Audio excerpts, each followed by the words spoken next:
ఆదికాండము 2వ అధ్యాయము 8వ వచనం.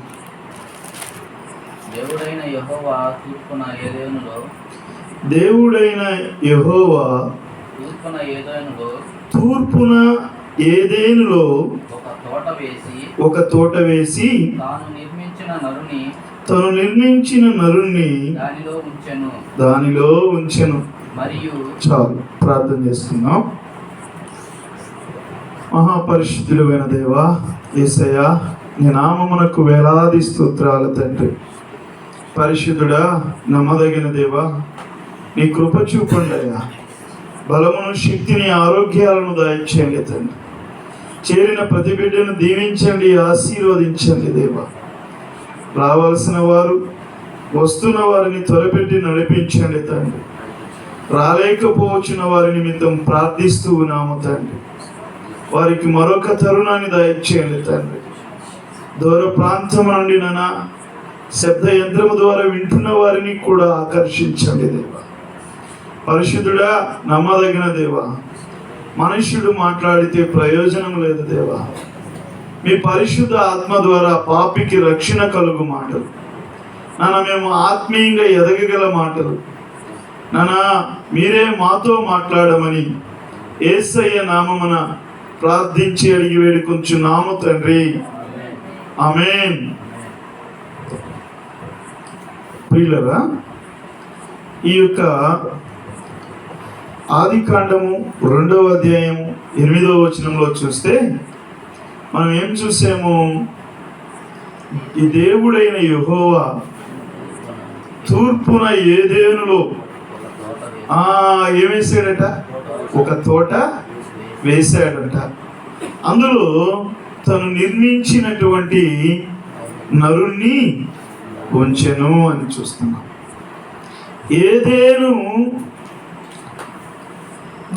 తోట వేశాడు, అందులో నరుణ్ణి ఉంచాడు. అంటే మనం గమనిస్తూ ఉన్నాం, నరుణ్ణి మరి సృష్టి యావత్తు ప్రారంభమైన నుండి మొదటి 5 రోజులు ఈ ప్రపంచం మొత్తాన్ని తయారు చేసి 6వ రోజున మరి ఏం చేశాడే అంటే మట్టి నుండి లేక నేల నుండి నరుణ్ణి నిర్మించాడు. తన జీవ ఆత్మ ఊదాడు. ఊదగా నరుడు మరి మనం చూస్తామన్నమాట. నరుణ్ణి నిర్మించిన విధానం వేరు, సృష్టిని నిర్మించిన విధానం వేరు అన్నమాట. అలాగే ఆలోచన చేయండి. మరి దేవుడు కూడా మన ఎడల మనల్ని నిర్మించాడు.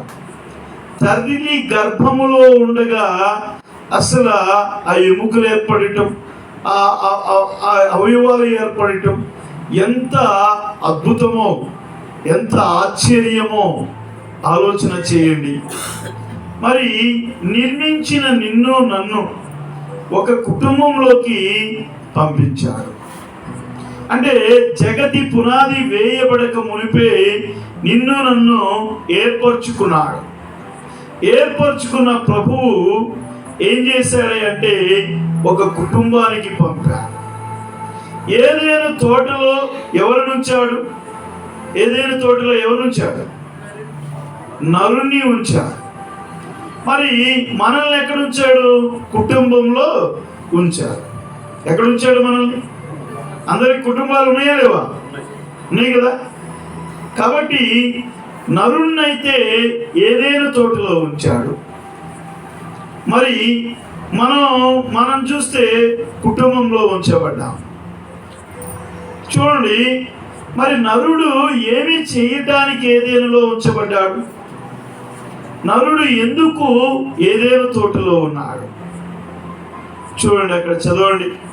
2వ అధ్యాయము, ఆదికాండము 2వ అధ్యాయము 15వ వచనం. మరియు దేవుడైన యెహోవా నరుని తీసుకొని ఏదేను తోటను సేద్యపరచుటకును దాన్ని కాచుటకును దానిలో ఉంచెను అన్నాడు. నరుని ఏదేను తోటలో ఉంచిన కారణం ఏమిటంటే నరునికి ఒక బాధ్యత అప్పగించబడింది. ఏం అప్పగించబడింది? బాధ్యత అన్నమాట. కుటుంబంలో నువ్వు కూడా ఉన్నావు అంటే, నిన్ను కుటుంబంలో ఉంచాడు అంటే నీకు బాధ్యత ఉంది అన్నమాట. కుటుంబంలో ఉన్న నీకు బాధ్యత ఉంది. నువ్వు బిడ్డవైనా, లేక తల్లివైనా, లేక తండ్రివైనా, కుమారుడివైనా, కుమార్తెవైనా, మరి నీ స్థితి ఏదైనా కూడా కుటుంబంలో ఏముంచబడింది అంటే బాధ్యత. నీ పాత్రకి తగ్గ బాధ్యత ఉంది. నువ్వు యజమానుడు, కుటుంబానికి యజమానుడు తండ్రి అన్నమాట. మరి కుటుంబానికి యజమానుడిగా ఉంటే కుటుంబాన్ని కాపుదల కాయాల్సిన బాధ్యత నీదే. ఇక్కడ ఏమి చేయడానికి నరుని ఉంచాడట? సేద్యము చేయడానికి, ఏదేను తోటను కాయటానికి అన్నమాట. ఏదేను తోటను కాయటానికి అన్నమాట. సేద్యము చేయటము అంటే ఎక్కడ చేస్తాం? ఎక్కడ చేస్తాం? పొలం అంటే మట్టే కదా, నేలే కదా, భూమే కదా. చూడండి, నేల నుండి తీయబడిన వాడు, భూమి నుండి తీయబడిన వాడు భూమిని సేద్యం చేస్తూ ఉన్నాడు. ఈ భూమిని సేద్యం చేయాలి. పంట వేసినప్పుడు చూడండి, దానికి కావలసిన నీరు, దానికి కావలసినటువంటి నీరు, మరి అలాగే పంటకి ఏదైతే కావాలో ఎరువు, పంటకి ఏదైతే కావాలో ఆ ఏపుగా పెరగటానికి అవన్నీ కూడా ఏం చేయాలి? సేద్యం చేసేవాడు చేయాలి అన్నమాట. ఆ పంట పండాలి అంటే చూడండి, బాధ్యతగా ప్రతిరోజు ఆ పొలం తోటకెళ్ళి ఆ పొలంలో వేసిన మొక్క ఎదుగుతుందా లేదా, ఏదైనా చీడబట్టిందా, ఏదైనా ఇబ్బంది అయిందా, ఏదైనా ముడతొచ్చిందా, ఏదైనా డాగుందా అని ఆ చేలో ఏం చేయాలి? చూసుకోవాలి. కుటుంబానికి యజమానికి కూడా కుటుంబ పరిస్థితిని జాగ్రత్తగా పరిశీలించాలి. కుటుంబం యొక్క ఆర్థిక పరిస్థితులు ఏంటి, సామాజిక పరిస్థితులు ఏంటి, ఒకరి మధ్య ఒకరికి సంబంధాలు ఎలా ఉన్నాయి, సక్రమంగా ఉన్నాయా, క్రమంగా ఉన్నాయా లేవా అనేది యజమానుడు, కుటుంబానికి యజమానుడు చూడాలి. బాధ్యత అనేది చాలా ఇంపార్టెన్స్ అన్నమాట, ముఖ్యమైనది. అది నీ పాత్ర ఏమైనదో బాధ్యుడుగా ఉండాలి. కుటుంబంలో నీ పాత్రని జాగ్రత్తగా చేయాలి. ఎందుకంటే కుటుంబంలో చక్కగా ఎదగాలి, కుటుంబము చక్కగా ఎదగాలి, కుటుంబము చక్కగా వర్ధిల్లాలంటే నీ పాత్రను నువ్వు నిర్వహించాలి. సేద్యగాడు చేనుకెళ్ళి ఏ విధంగా ప్రతిరోజు దానికి పురుగు పట్టిందా, చీడ పట్టిందా, ఏ సమయంలో ఏముంది వేయాలి, ఎప్పుడు ఏమి చేయాలని ఆ చేను గురించి ఆలోచన చేస్తాడు. అలాగే నీవు నీ కుటుంబాన్ని గురించి ఆలోచన చేయాలి. కుటుంబం వర్ధిల్లాలంటే మనం ఏం చేయాలి, మన పాత్రని ఏ విధంగా నిర్వహించాలి ఆలోచన చేయండి. ఈ రాత్రి వేళ దేవుడు మనతో మాట్లాడుతూ ఉన్నాడు. దేవునికి స్తోత్రం చెప్పండి. హల్లెలూయా. కాబట్టి దేవుడు మనతో మాట్లాడుతున్నాడు. ఏదేను వనములో ఏర్పరిచాడు, నరుణ్ణి ఉంచాడు. ఉంచింది కారణం ఏమిటంటే సేద్యము చేయడానికి. సేద్యము చేయాలి అని చేస్తే ఆ పంట ఏం చేస్తుందంటే ఫలించింది అన్నమాట. ఏం చేస్తుంది? ఫలిస్తుంది అన్నమాట.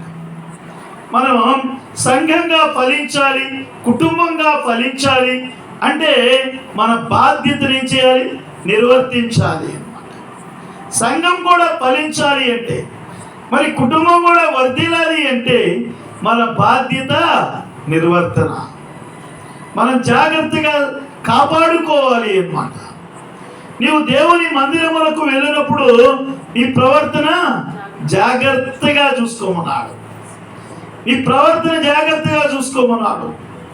అయితే మరి అన్య జనుల ఎదుట మన వలన ఆయన నామానికి ఘనత వస్తుందా, అవమానం వస్తుందా? మనల్ని పరీక్షించుకోవాలి. చూడండి, పలానా ఓడు కొడుకు అలా చేసాడంట అంటే అది ఎంత చెడ్డ పేరు ఆ తండ్రికి. ఆలోచన చేయండి. పలానా ఓడు ఆ విధంగా తిరుగుతాడంట, చదవడంట, లేకపోతే కుటుంబానికి భారమయ్యాడట, అలాంటి పేరు వస్తే ఆ ప్రవర్తన ఏమి ప్రవర్తన? దేవుని ఎదుట సాక్ష్యం ఉన్నదా? పలానా అమ్మాయా ఆయమ్మ అప్పు గయ్యాలయ్య భర్తను కూడా మాట్లాడినది, ఆయనే సమాధానం చెప్పింది. ఆలోచన చేయండి. మన ప్రవర్తన చాలా ఇంపార్టెంట్. మనం బాధ్యత కలిగి ఉండాలి.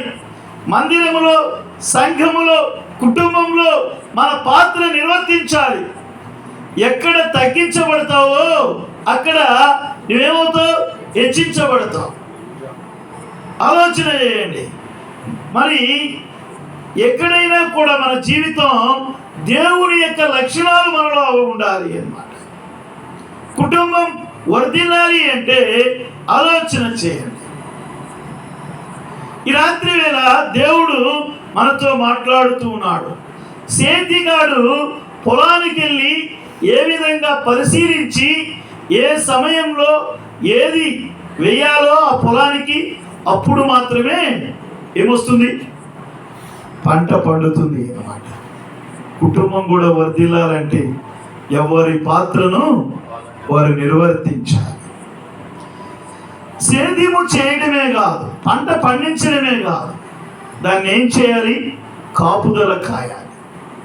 కుటుంబంలో నీ పాత్ర నిర్వహించడమే కాదు, కుటుంబాన్ని నువ్వు కాపాడుకోవాలి అన్నమాట. కుటుంబాన్ని నువ్వు కాపాడుకోవాలి. చూడండి, ఒక పంట వేసినప్పుడు ఆ పంటని అడవి పందులు వచ్చి తినకుండా, ఒక పంట వేసినప్పుడు దొంగలు వచ్చి దాన్ని కోసుకెళ్ళకుండా, ఒక పంట వేసినప్పుడు మరి దాన్ని జాగ్రత్తగా కాపాడవలసిన బాధ్యత ఉంది.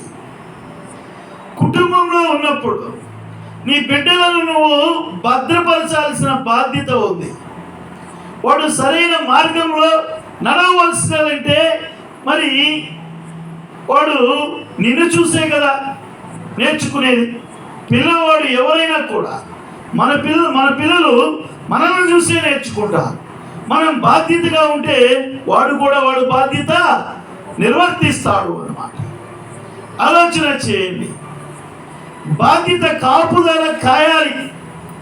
వాడు చెడిపోకుండా, పడిపోకుండా మరి ఎదిగేటట్టు. చూడండి, సమయాన్ని మనం చూస్తాం. దేవుని దయందును మనుషుల దయందును ఎదుగుచూ ఉండేది బాలుడైన వాడు సమూయేలు. మరి మన పిల్లలు ఎక్కడ ఎదుగుతున్నారు? ఏ స్థితిలో ఉన్నారు? ఆలోచన చేయాలి. ఈ రాత్రి వేళ దేవుడు మనతో మాట్లాడుతూ ఉన్నాడు. దేవునికి స్తోత్రం చెప్పండి. హల్లెలూయా. కాబట్టి విశ్వాస జీవితంలో మనం కాపాడబడాలి.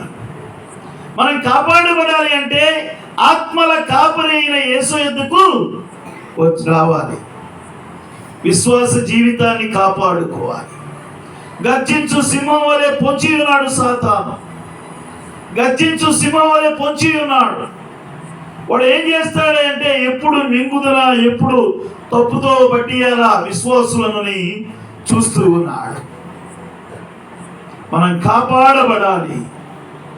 నువ్వు కాపాడబడుతూ ఉన్నావా? నీ బిడ్డలను నువ్వు కాస్తున్నావా? నీ కుటుంబాన్ని కాస్తూ ఉన్నావా? బాధ్యత లేకుండా జీవిస్తూ ఉన్నావా? ఆలోచన చేయి. ఈ రాత్రి వేళ మనం గమనిస్తూ ఉన్నాం. ఇక్కడ మరి నరుణ్ణి ఏదేను తోటలో ఉంచాడు. ఏదేను తోటలో ఉంచిన ఆయన ఏం చేయమన్నాడంటే సేద్యము చేయమన్నాడు. సేద్యము చేయడమే కాదు, కాపుదల కాయమన్నాడు అన్నమాట. కాపుదల కాయటం నిజంగా మరి కుటుంబాన్ని కాపుదల కాయటం, భద్రపరుచుకోవటం అది బాధ్యత అన్నమాట. తల్లిగా నీ బాధ్యత, తండ్రిగా నీ బాధ్యత జాగ్రత్త పరుచుకోవాలి. ఎప్పుడైతే నీ బాధ్యతని ఎరగకుండా మరి తల్లిగా నువ్వు బిడ్డల్ని పట్టించుకోకుండా ఉంటే ఆ బిడ్డలు ఏమైపోతారు? ఆలోచన చేయాలి. ఆ కుటుంబం ఎదుగుతుందా? ఆలోచన చేయాలి. భక్తిహీనులైన కుటుంబం మనం గమనిస్తే యోబు గ్రంథం 15వ అధ్యాయము 34వ వచనంలో చూడండి ఏమంటాడు అక్కడ.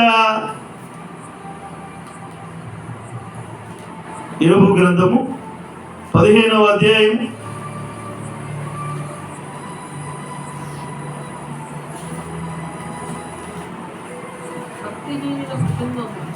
భక్తిహీనుల కుటుంబము ఏమైపోతుందంట? నిస్సత్తువగును, లంచగొండుల గుడారములను అగ్ని కాల్చివేయును. చూడండి, భక్తి లేకుండా మరి దేవుని యందు భయం లేకుండా ఉండేటువంటి కుటుంబాలు అవి వర్ధిల్లవు. నిస్సత్తు అయిపోయింది అన్నమాట. ఆలోచన చేయండి.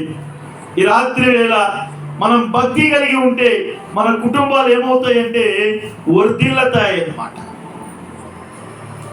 మనం భక్తి కలిగి జీవిస్తే, నిజమైన దేవుని బిడ్డలంగా ఈ లోకంలో ఉంటే ఏమవుతామంటే దేవుని చేత ప్రేమించబడతాం. నువ్వేమో మందిరానికి బైబిల్ పట్టుకొని వస్తావు, మందిరానికి బైబిల్ తీసుకొని వెళ్తావు. అయితే వచ్చేటప్పుడు పోయేటప్పుడు నిన్ను చూసి దేవుని బిడ్డ అనుకుంటున్నారా? అరే ఆదివారం రోజు వెళ్ళి వేషధారని అనుకుంటున్నారా? ఆలోచన చేయాలి. నిన్ను వలె నీ పొరుగు వారిని ప్రేమించమంటే నిన్ను నువ్వే ప్రేమించుకోవు. నీ భార్యని ప్రేమించవు, నీ భర్తని ప్రేమించవు. నిన్ను నీవే భార్య భర్తలు కొట్టుకుంటే ఆ కుటుంబం ఏమని తెలియదు? నిన్ను నీవే కొట్టుకుంటుంటే ఆ నొప్పి నీకు తెలియదా? ఆలోచన చేయాలి. కుటుంబంలో నిన్ను వలె నీ పొరుగు వారిని ప్రేమించమన్నాడు. అసలు భార్య భర్తలు ఇద్దరు కూడా ఏక శరీరులని దేవుడు చెప్తుంటే మరి ఏక శరీరమైన శరీరాన్ని నువ్వు ఎట్టగొడుతున్నావు? ఆలోచన చేయండి. నిన్ను వలె నీ పొరుగు వారిని ప్రేమించమన్నాడు. మరి నీ శరీరాన్ని నువ్వు ప్రేమించలేకపోతున్నావు. దేవునికి దూరంగా ఉంటున్నట్టే కదా, దేవుని మాటని లెక్క చేయనట్టే కదా. ఆలోచన చేయాలి. దేవుని మాట వినకపోతే అవిధేయత చూపించినట్టే, దేవుని ఆజ్ఞ మీరినట్టే. చూడండి, దేవుని ఆజ్ఞ మీరినటువంటి నరుణ్ణి మనం చూస్తాం. మరి ఎన్నో వచ్చినమయ్యా అంటే 3వ అధ్యాయం 10వ వచనం చూడండి, లేక 9వ వచనం నుంచి చదవండి. దేవుడైన యెహోవా ఆదామును పిలిచి ఎక్కడ ఉన్నావనెను. చాలు. దేవుడైన యెహోవా ఆదామా నువ్వు ఎక్కడున్నావు అని అడిగాడు. ఆదామా అని పేరు పెట్టి పిలుస్తూ ఉన్నాడు. నిన్ను కూడా పేరు పెట్టి పిలుస్తున్నాడు. అయ్యా అమ్మ, నిన్ను పేరు పెట్టి పిలుస్తున్నాడు. ఈ రాత్రి వేళ నీ స్థితి ఏంటో దేవునికి తెలియదు అనుకుంటున్నావా? నీ పరిస్థితి ఏంటో దేవునికి తెలియదు అనుకుంటున్నావా? నువ్వు వేదనలో ఉన్నావని, నువ్వు కష్టంలో ఉన్నావని, నువ్వు నష్టంలో ఉన్నావని, నువ్వు బాధలో ఉన్నావని, ఇబ్బందిలో ఉన్నావని నువ్వు తెలియదు అనుకుంటున్నావేమో.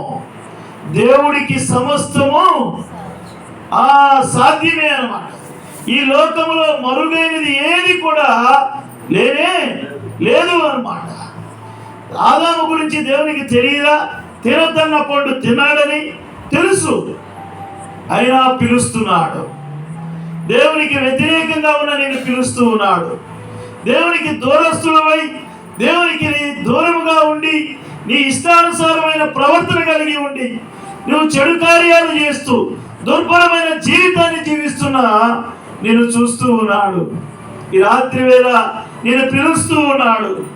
అయ్యా అమ్మా పేరు పెట్టి పిలుస్తూ ఉన్నాడు. ఆయన పేరుకి పెట్టి పిలిస్తే అప్పుడు వచ్చి లోబడితే నీకు పరలోకం ఉంది. ఆ పిలుపుకు లోబడపోతే నిత్య నరకాగ్ని గుండం ఉంది. యుగాలు అగ్ని ఆరదు, పురుగు చావనే చావదు అన్నమాట. కాబట్టి ఆదామును పిలిచాడు. ఆదాము ఏం చేశాడో చూడండి. ఆదాము ఏం చేశాడో చూడండి. అందుకతడు తోటలో నేను నీ స్వరము విన్నప్పుడు దిగంబరిగా ఉంటిని గనుక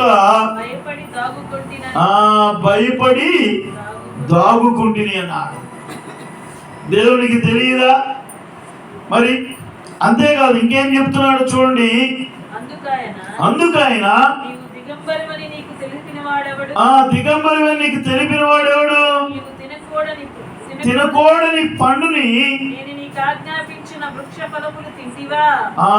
నేను వద్దని చెప్పిన ఫలాలు నువ్వు తింటివా అడిగాను. అందుకతడు నాతో ఉండుటకు నాకు నీవు ఇచ్చిన ఈ స్త్రీయే ఆ వృక్ష ఫలములు కొన్ని నాకీయగా నేను తింటినన్ను. ఇప్పుడు చూడండి, ఒకసారి ఆలోచన చేద్దాం. మరి ఆదాము ఆ ఫలాలు నేను తిన్నామంటే కాదు నేను తినాల్సిన నోట్లో అది ఉంటే తింటాడా? అతనికి తినాలని లేదు నిజంగా అనుకుందాం మనం. ఇప్పుడు అతనికి తినాలని లేదు, కానీ ఆమె పెడుతుంది, ఆ స్త్రీ వచ్చి పెడుతుంది, అవి వచ్చి పెడుతుంది. ఆ నోట్లో నేను తిన్నా అంటే ఆదా నోట్లో కితే తింటాడా? తూ అని వస్తాడా పోయిడా? తిండు కదా. అంటే ఇక్కడ మనం అర్థం చేసుకోవాలి, భార్యతో ఏకీభవించాడు. అంటే తండ్రి అయిన దేవుడు యెహోవా చెప్పిన మాట ఆదాముకి తెలుసు, అవ్వకి తెలుసు. కానీ వాళ్ళిద్దరూ ఏకీభవించే తిన్నారు అన్నమాట. కానీ భర్త ఏం చేస్తున్నాడు? ఆయన మీద వేసుకోవట్లే నేరం. భర్త ఏం చేస్తున్నాడు? అవ్వ మీద వేస్తున్నాడు. చాలా విషయాల్లో, కుటుంబ విషయాల్లో మనం చేసిన తప్పులు మనం ఒప్పుకోం. ఏం చేస్తామంటే పక్క వారి మీదకి నెడతా ఉంటాం. కుటుంబాలు చీలిపోవటానికి, కుటుంబాలు విడిపోవటానికి కారణం ఏంటంటే మన తప్పుని మనం ఒప్పుకోకపోవడం.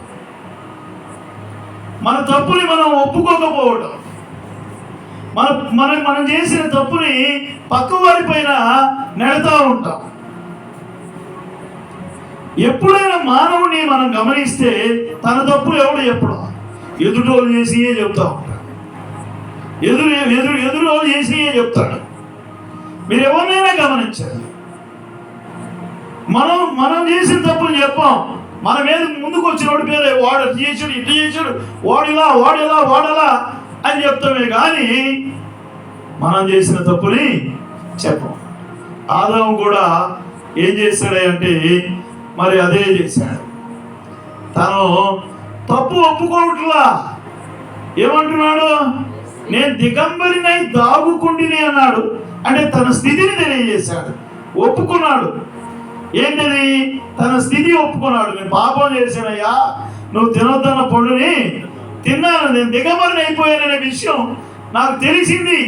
అంటే తినొద్దన్న పండుని తిన్నాను అనే విషయం ఆయనకి తెలియజేశాడు. ఆయనకి తెలియదా? ఆయన కనుమరుగై ఉందా? నువ్వేం చేస్తుందో తెలీదా? ఎవరికి తెలియదు అనుకుంటున్నావా?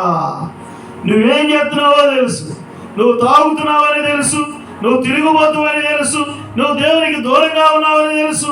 దేవుడు నీతో మాట్లాడుతున్నాడు ఈ రాత్రి వేళ. నీ స్థితి ఏదో ఆయన అడుగుతూ ఉన్నాడు. అయినా నువ్వెంత ఘోర పాపివైనా రా, నా రెక్కల నీడకు వస్తే నీకు భద్రత కల్పిస్తానంటున్నాడు. యెరూషలేమా యెరూషలేమా అని కేకలు వేస్తూ ఉన్నాడు. అయ్యా అమ్మా రండి అని పిలుస్తూ ఉన్నాడు. ప్రయాసపడి భారం వహించున్న సమస్తమైన జనులారా నా యొద్దకు రండి అంటున్నాడు. మీ భారమును నా మీద మోపితే మీకు విశ్రాంతి కలగజేస్తానంటున్నాడు. ఆయన నా మీద మోపండి అంటే మనం మోపమే మోపం. దేవా యేసయ్య నా బాధ ఇది, నా కష్టం ఇది, నా నష్టం ఇది, నా బాధన, నా శోధన, నా రోదన అని ప్రార్థన చేస్తాం. చేసి వెళ్ళేటప్పుడు మళ్ళీ ఏమైందో, ఆ అబ్బాయికి ఎట్లా ఉంది పరిస్థితి, ఏమైందో అని చెప్పేసి మనం దేవుని మీద భారం వేయం. మన సందేహం మళ్ళీ మనతోనే తీసుకెళ్తూ ఉన్నాం. ఆలోచన చేయాలి. దేవుని సన్నిధికి వచ్చినప్పుడు ఖచ్చితంగా గట్టిగా ఆయన మీద ఆనుకుంటే శతాధిపతి ఒక్క మాట సెలవీయ నా దాసుడు బాగుపడతాడు, నువ్వు ఇంటికి రావడానికి నేను అర్హుణ్ణి కాను అన్నాడు. శతాధిపతి అంత తగ్గించుకుంటే నువ్వు తగ్గలేవా? నీకు అధికారం ఉందనే, బలం ఉందనే, లేకపోతే నీకు పదవి ఉందనే, నువ్వు ఎలాంటి స్థితిలో ఉన్నావో ఆలోచన చేయాలి. ఆదాముని మన్నుతో తీశాడు, మన్నైన వాడు వెనకడి మళ్ళీ ఏమైపోతాడు? మట్టిలోకే వెళ్ళిపోతాడు. తప్పు చేశారని ఒప్పుకున్నారు. ఒప్పుకుంటే ఆమెకేమో గర్భఫలం కష్టంగా ప్రసవించేటువంటి శాపాన్ని ఇచ్చాడు. ఆయనకైతే ఏం చేశాడు? చూడండి ఎన్నో వచనం అంటే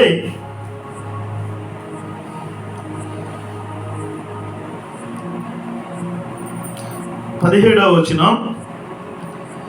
ఆయన ఆదాముతో నీవు నీ భార్య మాట విని నువ్వు తినవద్దని చెప్పిన వృక్ష ఫలములు తింటివి కనుక నీ నిమిత్తము ఆ నేల శపింపబడి ఉన్నది, ప్రసవముతోను ప్రయాసముతో అంటే ప్రయాసము భారం అనమాట. భారముతో నీవు బ్రతుకు దినములన్నీ దాని పంట తిందువు. దాని పంట తిందువు. భూమినే నుంచి తీయబడ్డాడు, భూమిలో పండిందే తినాలి. భూమి నుంచే కదా నరుడు తీయబడింది. దేని నుంచి తీయబడ్డాడు? భూమి నుండే. భూమిలోనే సేద్యం చేయాలి, భూమిలో పండిందే తినాలి. అయితే ఏమి చేస్తారంటే భూమి తినాలి. చూడండి తిందువు, పంట తిందువు. తర్వాత 18వ వచ్చింది, అది ముండ్ల తుప్పలను గచ్చ పొదలను నీకు మొలిపించును.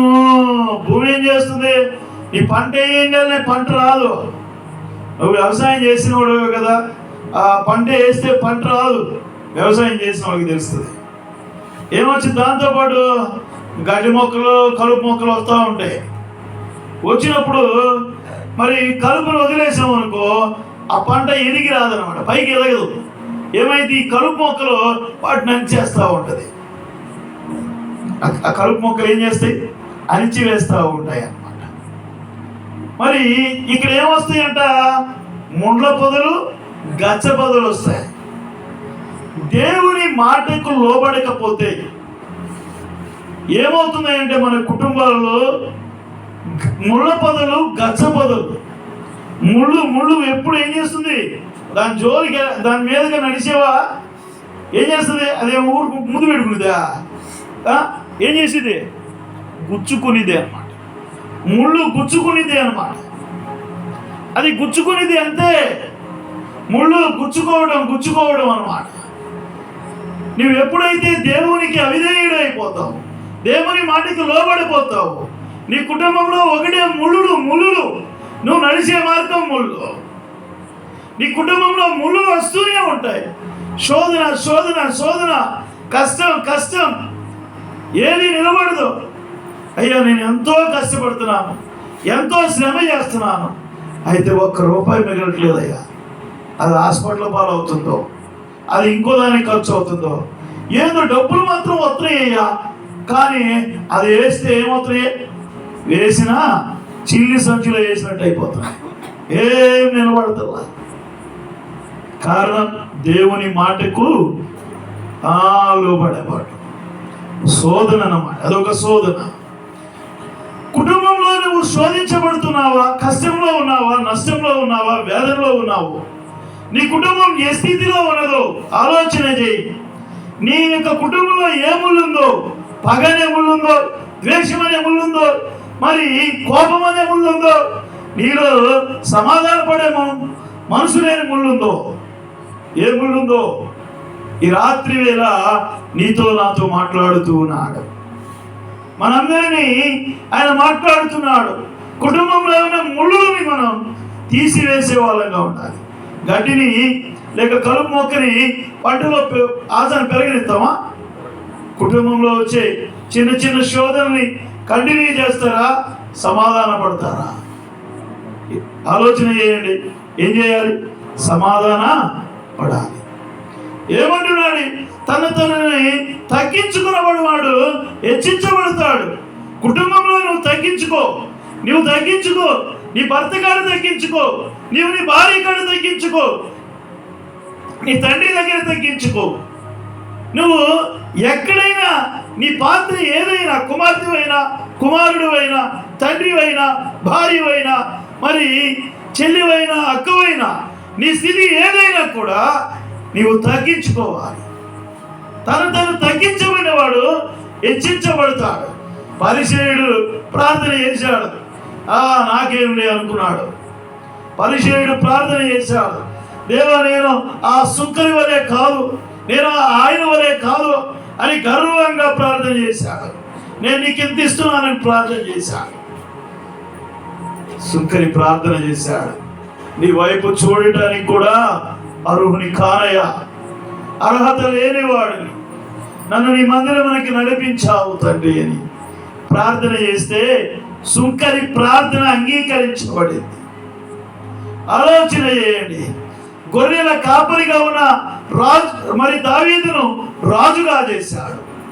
మరి సౌలుగా ఉన్నవాడు హింసిస్తూ ఉన్నాడు.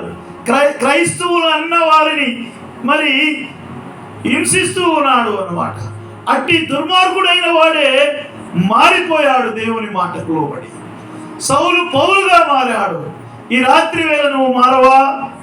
అవిధేయుడిగానే ఉంటావా? దేవుని మాటను లెక్క చేయవా? దేవుని మాటను వినవా? ఆలోచన చేయి. వినుట వలన విశ్వాసము కలుగుతుంది అన్నమాట. మాట వినుట శ్రేష్టం అన్నమాట. ఈ రాత్రి వేళ ఆలోచన చేయండి. దేవుడు మనతో మాట్లాడుతూ ఉన్నాడు. ఆదాము అవిధేయుడయ్యాడు తండ్రికి. జీవ వృక్షమైనటువంటి ఏదేను తోట నుండి తరిమివేయబడ్డాడు. ప్రియులారా, విశ్వాస జీవితంలో మనం కొనసాగించకపోతే, మనం ఎల్లకలేకపోతే నిత్య నరకాగ్ని గుండమే. యుగాయుగాలు అగ్ని ఆరదు, పురుగు చావదు అన్నమాట. అట్టి శ్రమను మనం ఓర్చలేము. మరి మన జీవితాన్ని మనం సరి చేసుకునే వారంగా ఉండాలి. ఆలోచన చేయండి. దేవునితో సాగిపోతే మనం ఆయన సన్నిధిలో ఉంటాం, యెరూషలేము పట్టణంలో ఉంటాం. ఆయన మనకి అక్కడ ఏ దుఃఖము ఉండదు, ఏ ఏడుపు ఉండదు, ఏ ఇబ్బంది ఉండదు, ఏ వేదన ఉండదు, ఏ శోధన ఉండదు, ఏ రోగము ఉండదు. ఆయన దగ్గర ఆనందమే ఆనందం. ఆ ఆనందాన్ని పొందుకుంటావా? ఈ రాత్రి వేళ ఆ అవిధేయతను వదిలేసి దేవుని మాటకు లోబడి జీవిస్తావా? వాక్యానుసారముగా జీవిస్తే దేవుడు మనకి పరలోక పట్టణము ఇస్తాడు. దేవుడి వాక్యమును దీవించును కాక. ఆమేన్.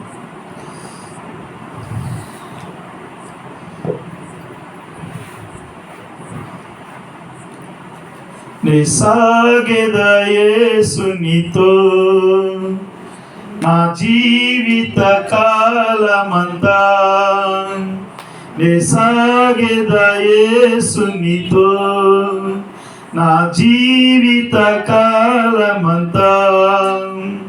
యేసుతో నడిచేదా, యేసుతో గడిపేదా, యేసుతో నడిచేదా, యేసుతో గడిపేదా, పరమున చేరగా నే సాగెదా, అనుకువలే సాగెదా, నే సాగెదా యేసునితో నా జీవిత కాలమంతా. దేవునికి స్తోత్రం. ప్రార్థన చేసుకుందాం.